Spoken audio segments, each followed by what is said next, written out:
नमस्ते। मेरा नाम है विक्रम।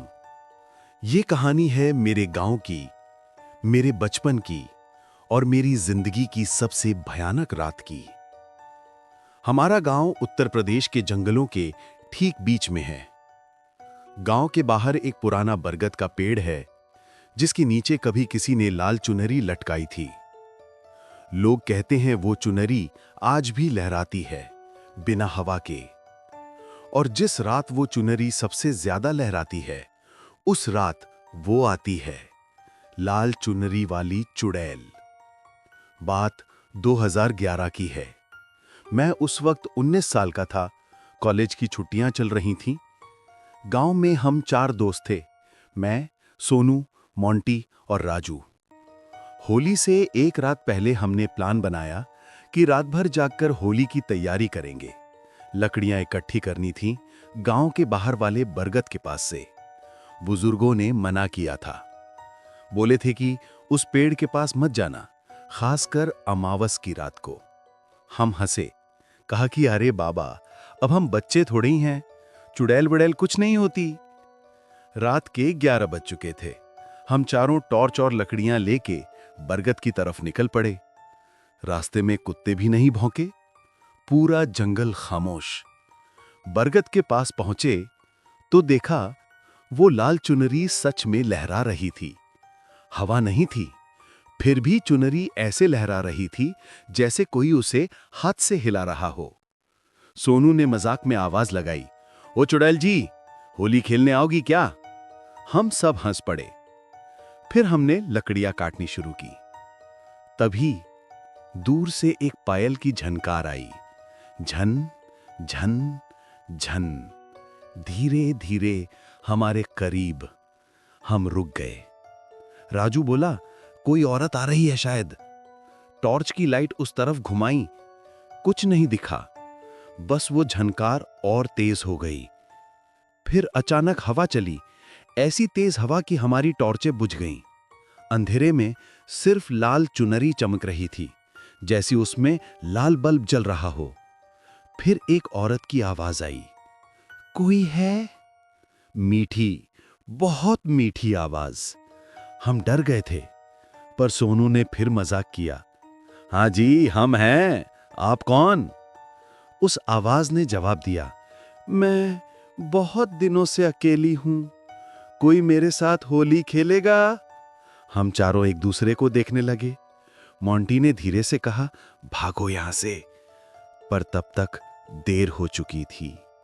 अंधेरे में से एक औरत निकली, लाल साड़ी, लाल चुनरी, लंबे काले बाल जो जमीन को छू रहे थे। उसका चेहरा बहुत सुंदर था, गोरा रंग, बड़ी बड़ी आंखें, लाल होंठ, पर उसके पांव उल्टे थे। हां, एड़ियां आगे, पंजे पीछे। वो मुस्कुराई और बोली, तुम लोग बहुत अच्छे हो, चलो ना मेरे साथ होली खेलो। हम भागना चाहते थे, पर हमारे पांव जम गए, जैसे किसी ने कील ठोक दी हो।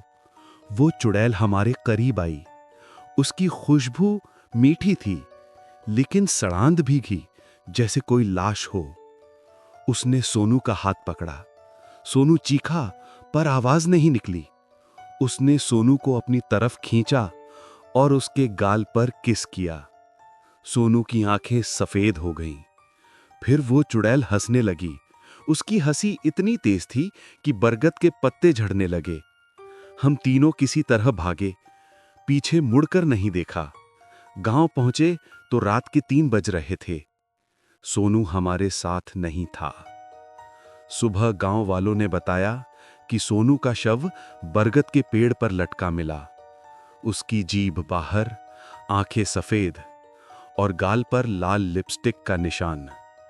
हम तीनों ने किसी को कुछ नहीं बताया, पर वो रात खत्म नहीं हुई थी। अगली अमावस को राजू घर में अकेला था। रात को उसकी मां ने दरवाजे पर खटखट सुनाई। राजू ने पूछा, कौन? बाहर से वही मीठी आवाज आई, मैं हूं, तेरी होली वाली दीदी, दरवाजा खोलना। राजू डर गया। उसने दरवाजा नहीं खोला, पर सुबह जब दरवाजा खोला गया तो राजू का शव छत पर लटक रहा था। उसके गले में वही लाल चुनरी लिपटी थी। अब सिर्फ मैं और मोंटी बचे थे। हमने पंडित जी को बुलाया।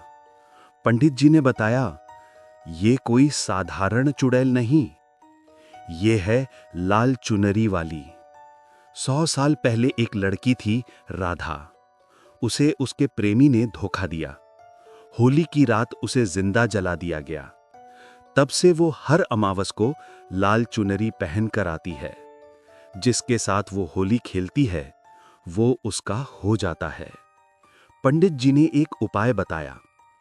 अगली अमावस को तुम दोनों को उस बरगद के नीचे जाना होगा।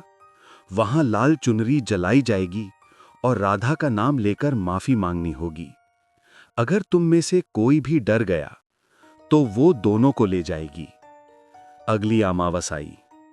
मोंटी डर के मारे गांव छोड़कर चला गया। मैं अकेला बरगद के पास गया। रात के 12 बज रहे थे।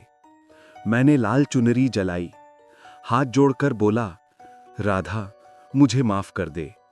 हमने तुझे चिढ़ाया था। अब तू शांत हो जा। लौ जल रही थी। फिर हवा चली। चुनरी की राख उड़ने लगी और सामने वो खड़ी थी। लाल साड़ी, लाल चुनरी, उल्टे पांव। उसने मुस्कुराते हुए कहा, अब तू मेरा हो गया। मैंने पीछे मुड़कर भागने की कोशिश की, पर मेरा शरीर हिल नहीं रहा था। वो मेरे करीब आई।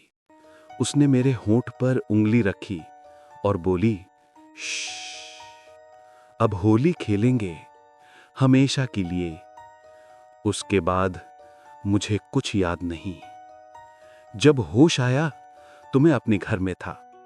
सुबह के 6 बज रहे थे। मेरे हाथ में वही लाल चुनरी जो मैंने जलाई थी, पर वो जली हुई नहीं थी, बिल्कुल नहीं। उस दिन से आज 14 साल बीत गए।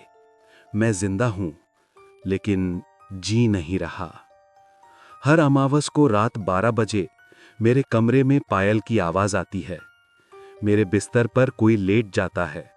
मैं देख नहीं सकता, पर महसूस कर सकता हूं उसकी ठंडी सांसें मेरे गले पर। और आज फिर अमावस है। मैं ये कहानी रिकॉर्ड कर रहा हूं क्योंकि आज रात 12 बजने वाले हैं। अगर आपको मेरी आवाज में कोई और आवाज मिल रही हो, कोई औरत की हल्की हंसी, तो फौरन ये ऑडियो बंद कर दो, क्योंकि वो अब मेरे साथ नहीं, तुम्हारे फोन में आ गई है। पायल की झनकार तेज होती है, फिर एक औरत की मीठी आवाज, होली है, खेलोगे ना? अचानक रिकॉर्डिंग में खरखराहट और फिर पूरा सन्नाटा। अब तुम अकेले हो, दरवाजा बंद कर लो और लाल रंग का कुछ भी मत छूना आज रात। गुड नाइट और होली की शुभकामनाएं।